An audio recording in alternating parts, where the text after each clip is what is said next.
I will say that Sarah is a most wonderful and resonant fellow traveler on this journey through her compassion-infused words. The second principle that has potential to ease our way is that every voice, no matter how distressing, has the intention to help.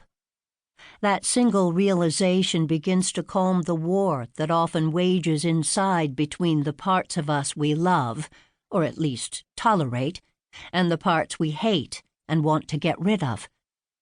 When we open to the possibility that every part has value, something enormous starts to shift. Sarah's fierce and compassionate dedication to these often unwanted parts is a valuable encouragement for us to soften and open to them as well. The third message is that healing is a gradual and doable process, with its own logic and timing. Sarah moves from what are likely more accessible and tolerable inner journeys to those that may be more challenging for many of us. Her kind understanding, born of her personal experience and so many years of working with wounded others, makes room for each of us to find our pace, to be with our difficulties with compassion rather than judgment, and to even be with our inevitable judgments more gently. Such a broad space of acceptance sets a beautiful milieu for our gradual unfolding. I trust this book will hold each of us well on our journey toward greater resonance and compassion. Whether we are healers of various stripes, teachers, parents, clients of IPNB-informed therapists, or simply people who want to find more inner harmony, Sarah's offering will be a cherished resource for growth and healing. Bonnie Badenoch, Vancouver, Washington, December 2016. And the day came when the risk to remain tight in a bud was more painful than the risk it took to blossom. Anais Nin. Introduction. What does your inner voice sound like? The one that's inside your head, that only you can hear? If you stop for a moment to notice what it feels like to be you, you will find that you have a particular attitude about yourself. You might be delighted in who you are and happy to be engaged in your passions and the contributions you are making.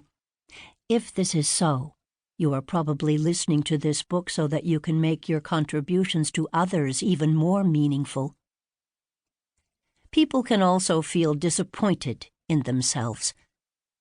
They can ache for success or competence or grace. They can long to know and express their gifts more fully.